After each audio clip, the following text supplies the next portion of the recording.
this episode of the Influencer Talks. हमारे आज के इस एपिसोड में एक बहुत ही खास मेहमान हमारे साथ हैं जो पेशे से अभिनेता हैं। पिछले 4 दशकों से वो फिल्म, टेलीविजन और थिएटर करते आ रहे हैं, लेकिन पिछले कुछ वर्षों में उनकी चर्चा, उनकी एक पहचान बन गई है और वो है एक स्विगी अंकल या गुलाब जामुन अंकल के नाम से, क्योंकि उन्होंने एक ऐसा ऐड किया जिसने उनको ये ख्याति दिला दी। आज हम उनसे ये बात करेंगे कि किस तरह से उन्होंने अपनी जगह फिल्म, टेलीविजन में बनाई, थिएटर से आगे बढ़े, दूरदर्शन पे काम किया, फिल्में उन्होंने की हैं, ओए लकी ओए, दबंग 3, फिर सीरियल्स उन्होंने दूरदर्शन के लिए किए, फिर वही तलाश, दूसरा केवल, वे बैक इन 1989-90, और उसके बाद वेब सीरीज करी, मिर्जापुर या इल्लीगल, और कुछ उनकी वेब सीरीज अभी भी अंडर प्रोडक्शन है। तो मैं बात कर रहा हूं नरेश गोसाई की, जो पिछले कुछ अरसों में अपने एडवर्टाइजिंग कैरियर के साथ बहुत विख्यात हुए हैं। तो आइए मिलते हैं नरेश गोसाई से। नरेश गोसाई, आपका द इन्फ्लुएंसर टॉक्स में बहुत बहुत स्वागत है। धन्यवाद। मैं जानता हूं कि आपने एक बहुत लंबा अभिनय का सफर तय किया है, जो शायद 4 दशकों का है, जहां आपने थिएटर से शुरुआत करके और आज आप मशहूर हैं स्विगी अंकल या गुलाब जामुन अंकल के नाम से। लेकिन उससे पहले का एक बहुत लंबा आपका सफर रहा है, थिएटर का, टेलीविजन का, फिल्मों का। तो आज मैं चाहूंगा डिटेल में आपसे आपके बारे में और इंडस्ट्री के बारे में बात की जाए। तो शुरुआत हम करते हैं शुरुआत से। आपका अभिनय का सफर कब और कैसे शुरू हुआ, ये बताइए। अभिनय तो वैसे जो है, मैंने अपने जीवन जो है 5 साल की उम्र में जी, मतलब 67 से मैंने शुरू किया था अपने फादर के साथ। ओके। मेरे फादर जो है जी वो भी थिएटर करते थे। जी उसमें जो है थिएटर में पार्टिसिपेट करता रहता, मिनिस्ट्री कंपटीशन के उनके प्लेज होते थे, तो उसमें कोई ना कोई छोटे छोटे बच्चों के रोल करता रहता था। जी। फिर उसके बाद धीरे धीरे धीरे धीरे फिर पंजाबी थिएटर करना शुरू किया। अच्छा। पंजाबी थिएटर करते करते तब तक दिल्ली में इतना ज्यादा मीडिया का काम नहीं होता था जी। और पहला जो है मैंने कैमरा फेस किया था 81 में, एक शॉर्ट फिल्म थी दूरदर्शन की, उसके अंदर 81 में मैंने कैमरा फेस किया था। जी जी फिर 85 से 86 से ऑनवर्ड जी जहां मतलब दूरदर्शन में जो जो काम चलते रहे, सीरियल में जो छोटे मोटे रोल मिलते रहे, जी जी। तो वह वैसे करते चले गए। फिर उसके साथ साथ हम थिएटर करते थे, थिएटर के साथ साथ नुक्कड़ नाटक करते रहे, जो आज भी मेरा बेस है। अच्छा अच्छा। फिर फिल्में भी मिलती गई। जी फिर जी मैंने सुभाष घई जी के साथ कांची फिल्म की, जी। रजत कपूर जी के साथ आंखों देखी की, मृगदीप लांबा जी के साथ आपने 3 जो, थे भाई की। जी जी, नरेश, आपने जो कह रहे हैं कि आपने थिएटर की, पंजाबी थिएटर की शुरुआत करी, शुरुआत और 81 से पहले से आप कह रहे हैं कि 5 साल की उम्र से आपने शुरू कर दिया था।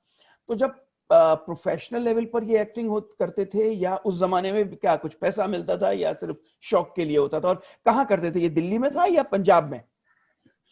नहीं नहीं नहीं, दिल्ली में सप्रू हाउस वगैरह में प्लेज वगैरह अक्सर होते थे, हिंदी प्ले होते थे। जी श्री राम सेंटर में हो गया या कहीं एलटीजी में हो गया, आईफेक्स हॉल में हो गया। जी। पंजाबी के लिए ज्यादातर जो है वो जी। सप्रू हाउस में होते थे। और उस समय पेमेंट वगैरह कुछ नहीं होती थी, कन्वेंस ही मिल जाता बहुत था। अच्छा। उस समय पेमेंट वगैरह का वो नहीं था, क्योंकि सब लोगों का पैशन था, पैशन जी में ये सब करते थे। जी जी जी फिर जी। उसके बाद मैंने जो है, अगर मैं अपना ये कहूं कि मुझे सही इस लाइन में जो मार्गदर्शन मिला वो लेक टंडन जी के द्वारा मिला। उनके साथ जी फिर वही तलाश किया, जी। उसमें तो दूरदर्शन, आप भी थे। और बिल्कुल। फिर दिल दरिया, दूसरा केवल, और लेक जी जी के साथ काफी समय रहने से जी। बहुत कुछ उनके साथ सीखते सीखते फिर आगे की मंजिलें शुरू हो गई। तो पहले के जो आपने 3 सीरियल के अभी नाम लिए जो लेक टंडन जी ने डायरेक्ट किए थे, फिर वही तलाश, दूसरा केवल और दिल दरिया, तो इसमें आपको किस तरह के रोल उस वक्त मिले और क्या आपने किया? कोई खास यादें, किस तरह से ये रोल आपके पास आए? नहीं, वो जो कैरेक्टर जो है, मतलब दूसरा केवल में तो अच्छा एक इंस्पेक्टर का रोल था, बाकी में छोटे छोटे रोल थे दोनों सीरियल के अंदर, लेकिन वो अपनी पहचान छोड़ने वाले थे। लेख रंजन जी एक ऐसे अनुभववान व्यक्ति थे कि वो दूर से देख के हमें कौन सा कैरेक्टर किसको फिट जाएगा वो वैसे ही करवाते होते थे, उसी तरह करवा देते।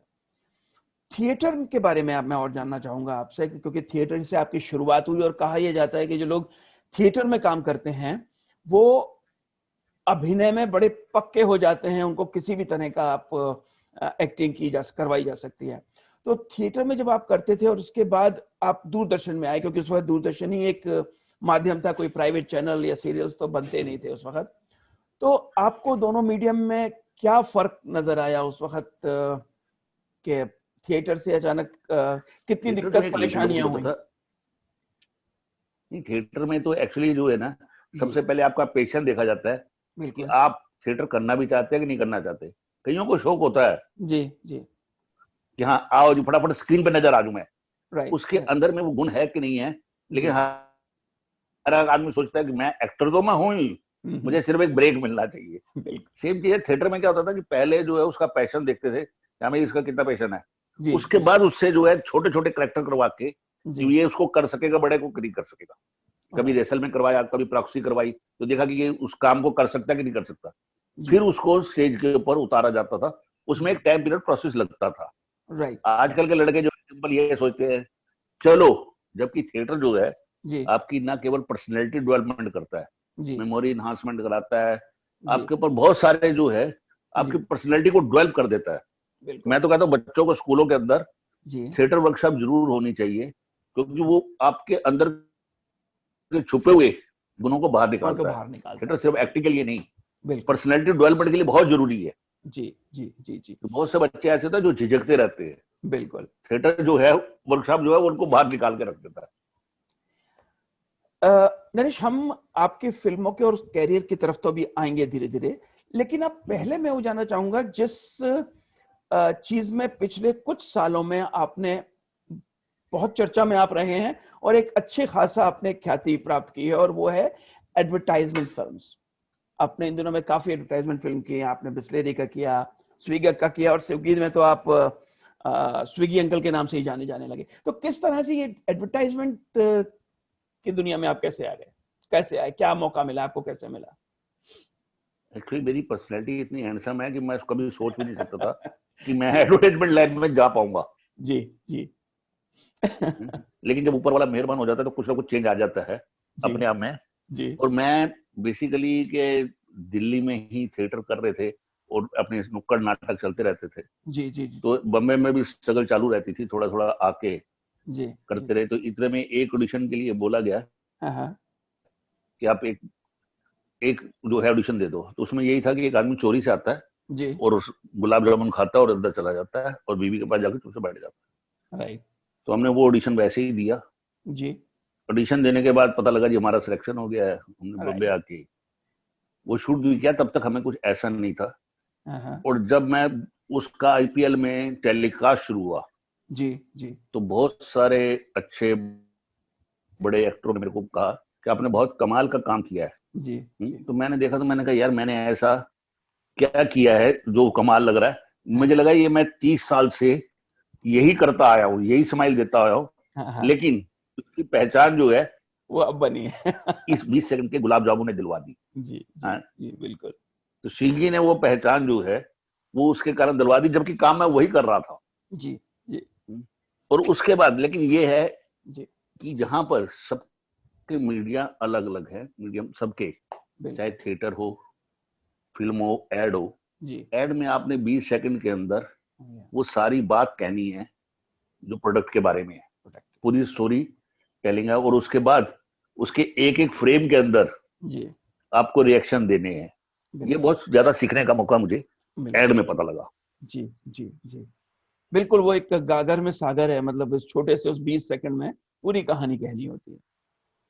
अरे सर, मतलब जब मेरे ये 2-3 मतलब मैंने स्विगी के जितने भी ऐड किए हैं उसमें मैक्सिमम 2 ऐड के अंदर मैंने 2 शब्द बोलने हैं, बाकी पूरी ऐड में किसी में भी कोई शब्द नहीं बोला है। जी, पूरी रिएक्शन के ऊपर फिल्म है।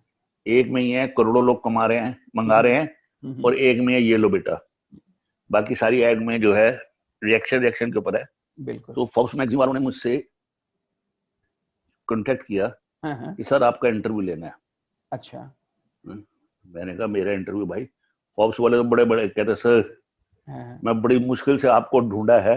कि उसका कारण ये है कि आपकी एड ने एडवर्टाइजमेंट लाइन के अंदर एक अलग मुकाम बना दिया है। जी जी। कि वो जो है कि जहां पे बड़े बड़े लोग आते हैं कि बिना कुछ बोले 30 सेकंड के अंदर पूरी स्टोरी नरेट कर देना। मैं कहा ये सारा जो है जाता है डायरेक्टर को कि उसने कैसे सोचा और कैसे करवाया। बिल्कुल बिल्कुल। वो जो है कि हाँ उसका भी बेनिफिट मिला। जी। कोई खास कोई ऐसी घटना हो जो इस शूट के दौरान हुई हो जो आप मेंशन करना चाहें यहाँ इस एड के शूट के दौरान? एड के शूट के दौरान मतलब अब सबसे बड़ी बात ये है जी कि आज तक हम कभी कहीं बाहर फॉरेन कंट्री नहीं गए। इसका एड शूट करने के बाद मुझे फोन आया जी कि सर एक शूट करना है। मैं सीन कितने हैं? कहते एक सीन है। मैं एक सीन नहीं करता मैं। जो पहले करता है मैंने कहा थोड़ा सा चेंज लाया जाए लाइफ में। तो पता लगा साजिद सर ने आपका नाम दिया है और ये शूट लंदन में होगा। ओके। हाउसफुल 4 के लिए। तो मैं उनसे मिला तो उन्होंने पहले कहा कि आप ने इस एड से पहले भी कभी एक्टिंग की है? मैं कहा एक्टिंग तो मैं 30 साल से करता आ रहा हूँ लेकिन पहचान मुझे इस 20 सेकंड ने एड ने दी है कि जो मुझे आप लंदन लेके जा रहे हो। तो उस समय बड़ा एक प्राउड फील होता था कि इस एड के कारण मुझे मेरा कहाँ पे चेंज आया लाइफ में। बिल्कुल बिल्कुल। और उसके बाद तो आपने काफी एड्स किए हैं पिछले दिनों में और बिस्लेरी का किया कुछ शायद मैंने किया है। मैंने अभी अक्षय जी के साथ चल रहा था कुरकुरे का एड। राइट। रणबीर कपूर जी के साथ चल रहा था लेस का, आलिया भट्ट और रणबीर कपूर जी जी जी जी के साथ और अक्षय जी के साथ दो थे। उससे पहले भी कई जो है चलते रहे। जिलेट का चलता रहा है। सर्फ एक्सल बहुत फेमस रहा है मेरा, किशोर अंकल जी जी। अच्छा यहाँ एक चीज मुझे याद आती है नरेश, मैंने और खुद देखा है लेकिन मुझे उसके बारे में बिल्कुल अभी याद नहीं है। अभी आपके उससे याद आया कि मैंने एक गाना देखा है जिसमें आपने कुछ लोगों के साथ, कुछ बच्चे हैं कुछ पार्क में बैठे हैं और आप वहां जाके कुछ करते, वो कौन सा था मुझे बिल्कुल याद नहीं आ रहा है लेकिन इस वक्त कोई और पूरा एक गाने को शूट किया गया है। पूरे गाने हमको कुछ नहीं मालूम क्या? हमको कुछ नहीं मालूम। जी जी जी जी। वो हमको कुछ नहीं मालूम। वो क्या है? वो किस तरह से मतलब क्या है? कुछ नहीं वो हिमांशु सर का गाना है। जी जी। उन्होंने जो है वो एल्बम निकालते बहुत अच्छा गाना लिखा जी हुआ है, हमको कुछ नहीं मालूम। जी। तो उसके अंदर वो टीचर है, वो आता है तो वो जो एक्स्ट्रा क्लास कोचिंग होती है उसके अंदर जो है वो चलता रहता है कि उसके अंदर वो सारे फिर गाना गाना शुरू कर देते हैं। हाँ बिल्कुल बिल्कुल। वो बेसिकली वो दिखा रहा होता है कि हाँ भाई कैसे आपने जाके ज्वाइन करना है कंपनियों को। जी जी जी। वो कुछ साल पहले आया था राइट? वो तो कुछ समय हो गया। अभी नहीं 4-6 महीने पहले आया है। अच्छा 4-6 महीने पहले आया है। नरेश ये बताएं कि आप दूरदर्शन करते रहे, आपने थिएटर किया, तो ये फिल्मों का सिलसिला कैसे शुरू हुआ? फिल्मों में एक्चुअली पहले जो है दिल्ली में इतनी फिल्में आती नहीं थी। दिल्ली में आने शुरू हुई तो छोटे छोटे जो छोटे कैरेक्टर होते थे वो दिल्ली से कास्ट किए जाते थे। मतलब आप पहले दिल्ली बेस्ड हुआ करते थे? मैं तो दिल्ली बेस्ड, मैं 50 साल दिल्ली में रहा। दिल्ली में रहे और वो अभी 5-7 साल से ही मैं बॉम्बे में जो अपना बेस बनाया। जी जी। तो दिल्ली में ही हम काम करते रहे और उस समय तक थोड़ा सा ये भी रहा, कह सकते हैं कुछ घर की प्रॉब्लम रही, कुछ ये था कि यहाँ पे ये भी रहता था कि कैसे शुरुआत होगी। जी जी जी। तो धीरे धीरे कुछ कास्टिंग के लोग जो है यहाँ से दिल्ली जाके जो दिल्ली फिल्में शूट होने लग पड़ी तो उनमें करेक्टर के लिए कास्टिंग करते रहे। तो छोटे छोटे करेक्टर हमें वहां पे मिलते रहे, थोड़ी हिम्मत भी बढ़ती रही। जी जी जी। थोड़ा जज्बा बढ़ता रहा। फिर हमने यहाँ पर आके शुरू किया। तो दिल्ली में बैठे बैठे मुझे बहुत सारी फिल्में की मैंने। 3 थे भाई, व्हाट द फिश, और उसके बाद आपका लक्की और लक्की, विक्की डोनर। उसी का बेस ये रहा कि मुझे बॉम्बे में भी रजत कपूर जी की आंखों देखी, जी ये सारी मुझे यहीं पे मिली। इवन मनोरमा 6 फीट अंडर मैंने की, वो भी वहीं पे मिली। ओके उसके बाद मुझे यहाँ पे ये हो गया कि सुभाष घई की कांची मिली, जी मॉम मिली, कई फिल्मों में ठाकरे मिली, बहुत जी सारी फिल्मों में छोटे छोटे कैरेक्टर मिलते रहे। जी जी और उसी के साथ साथ स्ट्रगल में जी ये ब्रेक आ गया कि बीच में कि ऐड आ गया। हाँ हाँ हमने कभी जीवन में नहीं सोचा था कि हम कभी ऐड कर सकते हैं, क्योंकि हमारी पर्सनैलिटी थोड़ी सी मजेदार सी है। लेकिन जब ऊपर वाला देता तो वो अपने आप ट्विस्ट कर देता सब अपने चीजें आप ट्विस्ट करता कि है आप एफर्ट्स कीजिए, मैं आपको दे दूंगा। तो गणेश क्या थिएटर आपका अभी भी कंटिन्यू हो रहा है? मैं नुक्कड़ नाटक अभी भी करता हूँ। अच्छा जब मुझे समय मिलता है मैं दिल्ली जाके जो है थिएटर नहीं करता। जी थिएटर एक्चुअली कमिटमेंट मांगता है, उसके लिए 2 महीने की रिहर्सल चाहिए, डेडिकेशन चाहिए। जी अभी वो थोड़ा सा पॉसिबल नहीं है। राइट हाँ, नुक्कड़ नाटक ये है कि वो मेरे दिल्ली में चलते रहते हैं। जी तो जी जब भी मुझे मौका मिलता है, खाली होता हूँ, हम्म मैं दिल्ली जाके नुक्कड़ नाटक जरूर करना। नुक्कड़ नाटक से जो है मेरे को अपनी स्ट्रेंथ मिलती है कि नाटक करता हूँ, पैशन आता है कि हाँ कुछ किया है। जी जी तो लाइव परफॉर्मेंस करने का जो मजा है वो एक अलग है, वो अलग है और अपना कॉन्फिडेंस लेवल और बढ़ता रहता है। बिल्कुल। गणेश एक चीज बताइए कि जो आपने खुद अभी अपने शब्दों में कहा और एक बड़े हंसी के और हल्के अंदाज में बोला कि मेरी पर्सनालिटी ऐसी है तो फिर भी मिल जाता है, लेकिन एक चीज मुझे बताइए कि जितने लोग मैं जाता हूँ आज देखते हैं कि मुंबई जाते हैं, मेरे ख्याल से आज भी सैकड़ों लोग जाते होंगे जो हीरो बनने जाते हैं और सफलता उनको उतनी नहीं मिल पाती है जितनी वो सोच के जाते हैं। तो ऐसे लोगों को जो यंगस्टर वहां जा रहे हैं, आप कुछ कहना चाहेंगे, ऐसे कोई गुर सिखाना चाहेंगे कि वो निराश ना हो, स्ट्रगल कर सकें आगे और सफलता पा सकें? मेरा ये मानना है कि जो एक्टर है जी वो सब पे काम करता है। जिम में काम करेगा जाके, जी पार्क में घूमेगा, सब पे करेगा, लेकिन एक्टिंग के ऊपर अपना वर्कआउट नहीं करता। राइट बाकी म्यूजिशियन म्यूजिक के ऊपर रियाज करेंगे, जी सिंगर भी रियाज करेंगे, जी एक्टर कोई रियाज नहीं करता। और वो सोच के चलता है कि ये तो ऐसा है, हो जाएगा। राइट क्या राइट आपने कितना अपने पर वर्कआउट किया है? 90% जी जी जी ऐसे ही एक्टर आते हैं जो सोच के आते हैं कि हम कर सकते हैं। हम तो कर सकते हैं और हमें अभी कुछ सीखने की जरूरत नहीं है। हमें कुछ सीखने की जरूरत नहीं है। मेरे पास बहुत सारे बच्चे आते हैं, बस ये बता दो हाँ ऑडिशन कहाँ हो रहा है, क्लिक तो हम कर लेंगे। हाँ हाँ मतलब आपके पास 500 का एक ऐसा नोट है हाँ हाँ जो 8 नंबर से पहले का है, वो जेब में लेके चल रहे हैं। और जी फिर कह रहे हैं कि जाते हैं मार्केट में, कोई बेचता तो है नहीं माल, तो कहते हैं हम्म, ये सब अपने रिश्तेदारों को काम दे रहे हैं। हाँ, मुझे माल बेचना नहीं चाहते। हाँ हाँ उनको ये नहीं पता कि उसके पास नोट नकली है। मतलब नोट मतलब ज्ञान का नोट नकली है, ज्ञान का, कि आपको आता नहीं है, लेकिन आपको लगता है कि नहीं मैं तो बहुत अच्छा कर रहा हूँ। मतलब बेसिकली आप कहते हैं कि एक्टिंग भी जो है उसको भी रियाज की जरूरत है, प्रैक्टिस की जरूरत है, डेडिकेशन की सर जरूरत रियाज तो हर जगह जरूरत है। है। जी आप जितने भी देख लो, मैंने बहुत से एक्टर को देखा, वो अपने शीशे के सामने बैठ के कोई बालों को करते रहेंगे, कपड़ों को देखते रहेंगे, यार ये कपड़े प्रेस है कि नहीं है। हाँ हाँ आपकी एक्टिंग देखी जाती है, कपड़े नहीं देखे जाते, बाल नहीं देखे जाते। जी जी जी आप में तब अप्रिशिएट किया जाता है, यार एक्टर बढ़िया है। किसी ने आज तक कहा यार कपड़े बढ़िया थे या एब्सोल्युट उसके बाल बिखरे हुए थे। जी जी हो तो सकता है जितना वो। आपको कंसंट्रेट जी जी सॉरी जितना कंसंट्रेट आपको एक्टिंग में करना चाहिए, जी उतने से ज्यादा आप कंसंट्रेट अपने बालों पे और अपने कपड़ों के ऊपर करते हैं। कि अगर आप अपनी एक्टिंग के ऊपर ध्यान दीजिए, कपड़ों का डिपार्टमेंट कपड़ों वाले देखेंगे, जी जी बाल का डिपार्टमेंट बाल वाला देखेगा। हमें सिर्फ अपनी एक्टिंग से ही दूसरे को बताना है कि मैं क्या हूं।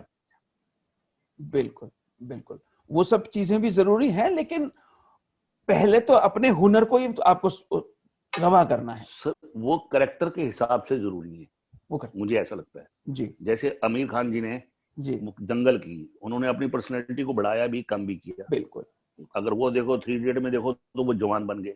बिल्कुल उन्होंने अपनी पर्सनैलिटी को उस हिसाब से मूव करा। वो किया, लेकिन अल्टीमेटली उनकी एक्टिंग का जो रणबीर हुड्डा जी को क्वालिटी है देखिए, वो जब काम सर्वजीत कर रहे थे, जी हैं, अल्टीमेटली उनकी रणबीर हुड्डा ने एक्टिंग की जो, क्वालिटी है वो जरूरी है।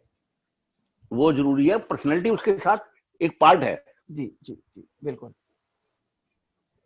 राइट कि आपको ये जरूरी है, ठीक है। फिट फिट रहना बहुत जरूरी है। राइट सबसे पहले तो फिट रहना जरूरी है। जी मैं अक्सर गार्डन में जाता हूँ, जी सुबह भी जाता हूँ, शाम को भी जाता हूँ, जी और 1-1 घंटा लगा के, तो लोग मेरे को सारे कहते हैं, हाँ सर इतनी एक्सरसाइज करते हो, फर्क तो 5 ग्राम नहीं पड़ता। तो मैं कहता हूँ मैं मेंटेन होने के लिए करता हूँ।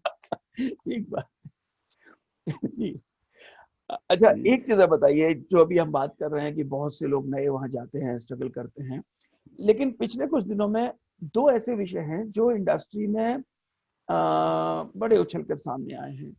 एक तो है नेपोटिज्म का, और दूसरा था एक जो जिसके बारे में मी टू मूवमेंट चलाया गया था। इन दो के बारे में मैं थोड़ा सा इन कंट्रोवर्सी इशू से थोड़ा सा बाहर रहता हूँ। ओके। और थोड़ा सा क्योंकि मेरे को इससे लेना देना नहीं है, मेरे को सिर्फ अपना मकसद अपने तक ही है। जी जी जी कि मैं जो है, क्योंकि मेरा ये मानना है जी जब तक आप किसी को लिमिट क्रॉस करने की वो नहीं देंगे, तब तक कोई आपको टच नहीं कर सकता। डन सर, बिल्कुल। आपका कहीं स्वार्थ होता है तो आप ऑफर करते हैं, और बाद में स्वार्थ हल नहीं होने पे आप ब्लेम लगा सकते हैं। जी जी जी जी। और इसका दोनों चीजें हैं, दोनों रेसिप्रोकल भी है सब लोग, और लेकिन ये कुछ लोगों के कारण पूरी इंडस्ट्री को बदनाम कर दिया जाता है, ये भी नहीं है। सारे लोग वैसे नहीं है, लेकिन कुछ लोगों के कारण जो है सारे लोगों को बदनाम कर दिया जाता है, वो भी गलत है। बिल्कुल। अगर ऐसे होते तो लोग अपने परिवार में जो हीरो हीरोइन है वो अपने बच्चों को क्यों आगे भेजते? बड़े बड़े हीरो हीरोइन के सबके लड़के लड़कियां सब आ रहे हैं। जी जी। अगर उनको लगता है ये गंद है तो वो अपने बच्चों को नहीं भेजते। नहीं भेजते उसमें। और नेपोटिज्म का तो मेरे ख्याल से जीता जाता एग्जांपल एक आप ही हैं, जिनका कोई मेरे ख्याल से गॉडफादर, आप खुद कह रहे हैं कि ऑडिशन दे के इस उम्र में आके आपने एक ऑडिशन दिया और आज क्लिक कर गए। मैं जी अगर ये होता जी एक्टिंग बेस जो जी है ना, बड़े बड़े प्रोड्यूसर जी जिनके बेटे इस लाइन में आए और वो उनको क्लिक नहीं करा सके, तो वो एक्टिंग ही काम आएगी आपका। एक बार ब्रेक दिलवा लेंगे, जी। 2 बार दिलवा लेंगे, अल्टीमेटली तो काम तो एक्टिंग ही आएगी। बिल्कुल। कोई भी नहीं तो अब किसी का भी नाम ले सकते हैं जिन्होंने अपने बेटों को बड़े अच्छे से ब्रेक दिए। जी जी। लेकिन वो अगर क्या होता है तो वो अपने बच्चों को काम नहीं दे देते। एब्सोल्युटली, बिल्कुल। और अगर देखा जाए तो नवाज जी ने कितने साल मेहनत की, तो उनके ऊपर क्या कोई गॉड फादर था? बिल्कुल। जब उनका क्लिक करना था वो क्लिक किया। बिल्कुल। इरफान खान का क्या गॉड फादर थे? एब्सोल्युटली। बहुत एग्जांपल्स अब जिनके आप नाम लेते हैं जी, उनके भी अगर उनको अगर एक्टिंग का या डायरेक्शन का तजुर्बा ना होता तो उनकी अच्छी फिल्में लोग पसंद नहीं करते। अल्टीमेटली जो व्यूअर है, दर्शक है, जो उस चीज को सफल बनाएगा या असफल डिसाइड करता है। एब्सोल्युटली, बिल्कुल। वो डिसाइड करता है। प्लस कि ये कुछ जो है, जो लोग अपने दुखों से दुखी नहीं है, दूसरों के सुखों से ज्यादा दुखी है। और हमें मौका मिलना चाहिए कि हम दूसरों को क्रिटिसाइज कर सकें। अपने पे तो देख लो यार। जी, बिल्कुल। अब मुझे तो काम नहीं मिला। जिन लोगों को यहाँ से बम्बे में आके स्ट्रगल की, वो 500 का नकली नोट लेके आए, घूमे और अपने घर पहुंचे और कहा अरे सब अपने रिश्तेदारों को काम देते हैं। बिल्कुल ठीक। वो वही लड़कियों को काम देते हैं, लड़कों को काम देते हैं जो उनका मकसद हल करते हैं। ये कुछ ऐसा कुछ नहीं है। मतलब कि हाँ, मैं खुद अपने आप एग्जाम्पल हूँ। हाँ हाँ, बिल्कुल वही। तो मैं कैसे कह दूं? जी जी, बिल्कुल ठीक बात। नरेश, अब कुछ मुझे बताइए कि आपके आने वाले कुछ प्रोजेक्ट्स के बारे में बताइए। आने वाले प्रोजेक्ट के लिए एक मतलब है, एक फिल्म है कोका कोला, जिसमें मैं सनी लियोनी जी के साथ आ रहा हूँ एज ए फादर। ओके जी। बहुत जल्दी वह फिल्म रिलीज होने वाली है। बड़ी अच्छी हॉरर मूवीज है जी। कमाल की जो है, उसमें एक्टिंग सनी लियोनी जी ने की है। ओके। और एक और की है मुन्ना मुन्नी की शादी। जी। कुछ ऐड आईपीएल में आपको नए नए नजर आएंगे, जो अभी आने वाले हैं जल्दी। आईपीएल के अंदर कुछ धमाका करेंगे कुछ ऐड आके। क्या बात है, क्या बात है। So, Naresh, I thank you very much. आपने समय निकाला और द इन्फ्लुएंसर टॉक में बात करी, and we wish you all the best for your future endeavours. Thank you dear, thank you very much. Thank you.